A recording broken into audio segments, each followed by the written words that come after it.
Hello hello hello. Welcome welcome welcome. हाँ जी, क्या हाल चाल? सब बढ़िया चकाचक।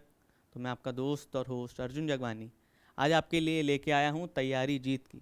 तो चाहे बॉर्नविटा पी लो, चाहे ग्लूकोज पी लो, चाहे कुछ भी पी लो, आज तैयारी जीत की करनी है। तो आपके लिए लेके आया हूँ तैयारी जीत की, यानी 60 डे स्ट्रैटेजी ऑफ फिजिक्स। तो आपने ये देखा होगा आपकी डेट शीट आ गई है। तो अब डेट शीट आ गई है तो पढ़ना चालू करना पड़ेगा, पढ़ाई चालू करनी पड़ेगी। तो अब अगर जो लोग गियर 1 पे हैं वो 1 से 2 पे जाएं, जो 2 पे हैं 2 से 3 पे जाएंगे, और जो 0 पे हैं अभी, मतलब जो न्यूट्रल पे बैठे हुए हैं, तो उनको तो भाई करना ही पड़ेगा। और जिन्होंने गाड़ी स्टार्ट ही नहीं करी है, तो भाई यही टाइम है, गाड़ी स्टार्ट कर लो, आगे बढ़ो, पहुंचो ज़रा जहाँ तक अपने पेपर हैं। तो देखो क्या है। तो पहले एक बता देता हूँ कि कौन कौन सी यूनिट्स हैं, जिनको अगर याद नहीं है। टर्म 1 में आपकी ये 5 यूनिट आ रही हैं। तो 5 यूनिट के हिसाब से एक 60 डे स्ट्रैटेजी है, जिसको आप अगर फॉलो करते हो तो आप बहुत आसानी से आप सारी यूनिट्स भी कवर कर सकते हो। प्लस आप एंड में बचे हुए कुछ टाइम में आप MCQs, सैम्पल पेपर्स, ये सब भी प्रैक्टिस कर सकते हो। तो आप ये एक बार देख लो, एक बार पहले एनालाइज कर लो कि जो आपकी यूनिट्स हैं कितने कितने मार्क्स की आ रही हैं। लाइक इलेक्ट्रोस्टैटिक्स है, ये अप्रॉक्स 13 मार्क्स की पूछी जा रही है। करंट इलेक्ट्रिसिटी यूनिट है, यूनिट नंबर 2, ये अप्रॉक्स 22 मार्क्स की, विच इज़ इन सब में से सबसे ज़्यादा मार्क्स की पूछी जा रही है करंट इलेक्ट्रिसिटी यूनिट। तो इसके क्वेश्चंस भी आप फिर मैग्नेटिज्म देख लो। मैग्नेटिज्म 11 मार्क्स की, ठीक है। सेकेंड लीस्ट, लीस्ट ये होगा, सेकेंड लीस्ट ये मार्क्स की कवर हो रही है। EMI and alternating currents 20 marks की अकेले ये यूनिट है। और इससे रिलेटेड मैं आपको चीज़ें बताऊंगा कि क्या क्या चीज़ें हैं, क्योंकि अगर आपने स्पेसिमेन पेपर भी देखा होगा तो आपने ये सब चीज़ें नोटिस करी होंगी। इस टाइप से ये आपके क्वेश्चन आ रहे थे। आपको करंट इलेक्ट्रिसिटी के क्वेश्चंस मिले होंगे, इलेक्ट्रोस्टैटिक्स के मिले होंगे। तो कुछ किसी यूनिट से ज़्यादा क्वेश्चन है, किसी यूनिट से कम क्वेश्चन है। तो एक वो है, और किसी यूनिट से 4 मार्क्स के क्वेश्चन है, किस यूनिट से 3 मार्क्स के क्वेश्चन है। तो ये सब चीज़ें गौर करनी ज़रूरी हैं, क्योंकि उसी हिसाब से आप प्लान आउट कर पाओगे कि आपको कौन सी यूनिट में ज़्यादा टाइम इन्वेस्ट करना है, कौन सी यूनिट में कम टाइम इन्वेस्ट करना है। और इलेक्ट्रोमैग्नेटिक वेव्स, जो कि अगर सब्जेक्टिव पेपर होता था वो हार्डली हार्डली 2 मार्क्स की आती थी, अभी 4 मार्क्स की आ रही है, तो ज़्यादा कुछ बदला नहीं है। तो इस हिसाब से आपका टोटल 70 मार्क्स का पेपर आएगा टर्म 1 का, ठीक। तो इसी हिसाब से मैंने एक स्ट्रैटेजी बनाई है, उसी स्ट्रैटेजी को मैं फॉलो करने वाला हूँ, ठीक है। तो आप भी उसी स्ट्रैटेजी को फॉलो करना, उसी को देखना समझना कैसे होता है, क्या होता है, ठीक है। हाँ जी, तो क्रैश कोर्स के बारे में आपने सुना होगा, अभी मैथ का क्रैश कोर्स आ चुका है, इसी के साथ साथ फिजिक्स का भी क्रैश कोर्स आया है। तो इसमें आप देखिए, इसमें आपको नोट्स मिलेंगे, लाइव इंटरैक्टिव क्लासेस होंगी, पूरा स्क्रैच से कोर्स कराऊंगा मैं, और साथ ही साथ आपके न्यूमेरिकल्स होंगे, एग्जॉस्टिव कवरेज ऑफ न्यूमेरिकल्स, यानी एकदम ही मतलब अलग तरीके से न्यूमेरिकल्स, सारे न्यूमेरिकल्स करे जाएंगे। फिर साथ ही साथ डेली क्लासेस होंगी आपकी 1 आवर की, और MCQ एंड टेस्ट सीरीज। तो ये सब चीज़ें भी रहेंगी। अब ये कैसे रहेंगी, कितने वीक्स में रहेंगी, तो उसके लिए मैंने जो स्ट्रैटेजी बनाई है वही स्ट्रैटेजी मैं इसमें फॉलो करूँगा, उसी के हिसाब से मैं इसमें बताऊँगा, उसी में चीज़ें कराऊँगा, उसी में MCQs एंड टेस्ट सीरीज सब चीज़ें प्रैक्टिस कराऊँगा।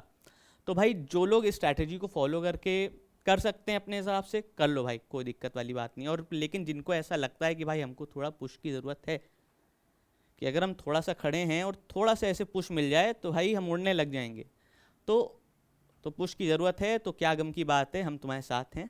तो आ सकते हो, पढ़ सकते हो, जान सकते हो, पहचान सकते हो। आपकी जो क्लासेस होंगी वो होंगी माहेश्वरी क्लासेस ऐप पे, which is available on Android as well as iOS। तो ये आप डाउनलोड कर सकते हो, और ये ध्यान रखना माहेश्वरी क्लासेस में ए हैं वो डबल ए हैं, ठीक है। तो फिर आगे देखते हैं क्या चीज़ें हैं।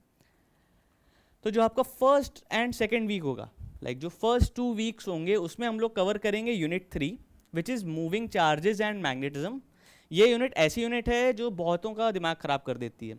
बहुत बच्चे इससे परेशान हैं, क्योंकि ये ऐसी यूनिट है जिसमें टॉपिक्स बहुत सारे हैं, बट पूछा 11 मार्क्स का ही जा रहा है।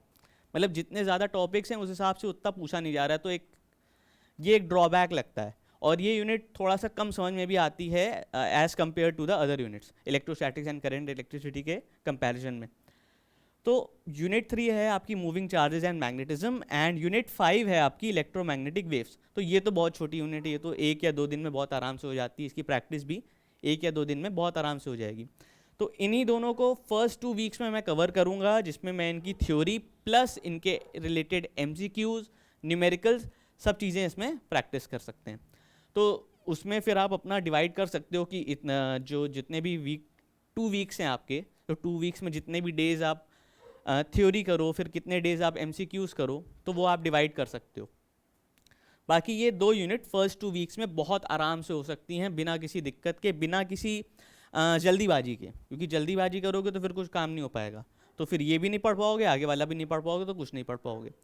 तो बिना किसी जल्दीबाजी के आराम से 2 वीक्स में ये 2 यूनिट आराम से कवर हो सकती हैं। फिर थर्ड वीक देखते हैं।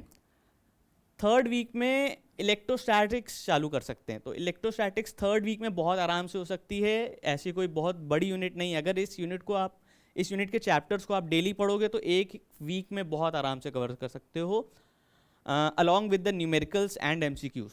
तो ऐसा नहीं कि सिर्फ थ्योरी कर सकते हो, पूरा न्यूमेरिकल और MCQ के साथ 1 वीक में कवर कर सकते हो, अगर आप डेली उस पर मेहनत कर रहे हो तो, वरना तो फिर भगवान भी तुम्हें नहीं बचा सकता।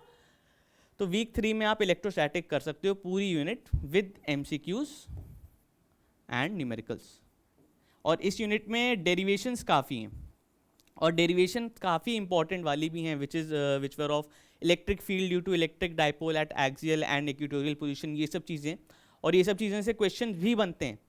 तो कुछ इंपॉर्टेंट डेरिवेशंस, MCQs, न्यूमेरिकल्स हैं, तो ये यूनिट को आप 1 हफ्ते में बहुत आराम से कर सकते हो। नेक्स्ट वीक में वीक 4 में हम लोग करेंगे unit 4, which is EMI and alternating currents. EMI यानी आपकी इलेक्ट्रोमैग्नेटिक इंडक्शन। अगर आपने स्पेसिमेन पेपर को थोड़ा ध्यान से देखा होगा, तो स्पेसिमेन पेपर में अगर आपने ध्यान से देखा है तो लास्ट 2 जो क्वेश्चन हैं, question 49 and question 50, which both are of 4 marks, ठीक, तो ये दोनों क्वेश्चन अकेले इस यूनिट से आए हैं। तो आप सोच सकते हो इस यूनिट की इंपॉर्टेंस कितनी है, इस यूनिट में कितना आपको इन्वेस्ट करना, और ये यूनिट बहुत ज़्यादा मुश्किल नहीं है। अगर आपने इसकी स्टार्टिंग के कॉन्सेप्ट में ध्यान दे दिया तो आप इस यूनिट को बहुत आराम से कर सकते हो। तो आप ये भी देख रहे होगे, अगर आपने स्पेसिमेन पेपर को थोड़ा सा ऑब्जर्व किया हो, कि जो 4 मार्क्स के क्वेश्चन भी हैं स्पेसिमेन पेपर में, वो भी दोनों 4 मार्क्स के क्वेश्चन वो भी इसी से आए। तो इस हिसाब से आप इस यूनिट की इंपॉर्टेंस को जज कर सकते हो। तो अब इसके बाद जो हमारा वीक 5 होगा, वीक 5 में we will study current electricity. अब करंट इलेक्ट्रिसिटी सबसे ज़्यादा मार्क्स की पूछी जा रही है, इसके आने के चांसेस सबसे ज़्यादा मार्क्स के हैं। 22 मार्क्स की अगर आप मैं देखूं तो ये अप्रॉक्स 22 या 20 मार्क्स की आराम से आ सकती है। तो इससे रिलेटेड आपके 1 मार्क्स वाले क्वेश्चन भी काफ़ी बन सकते हैं, 2 मार्क्स वाले क्वेश्चन भी बन सकते हैं, 3 मार्क्स वाले क्वेश्चन भी बहुत आराम से बन सकते हैं। तो ये करंट इलेक्ट्रिसिटी को हम देख सकते हैं। करंट इलेक्ट्रिसिटी एज सच इतनी डिफ़िकल्ट नहीं है, क्योंकि इसमें कुछ बेसिक कॉन्सेप्ट्स आपके बहुत पहले से आप पढ़ते आ रहे हो, करंट, रेजिस्टेंस, इन सब से रिलेटेड। तो उस हिसाब से इतनी डिफ़िकल्ट नहीं है, और 1 हफ्ते में बहुत आराम से हो सकती है। तो वीक 5, अब यहाँ तक आपका approx 1 month, more than 1 month आपका कंप्लीट हो गया।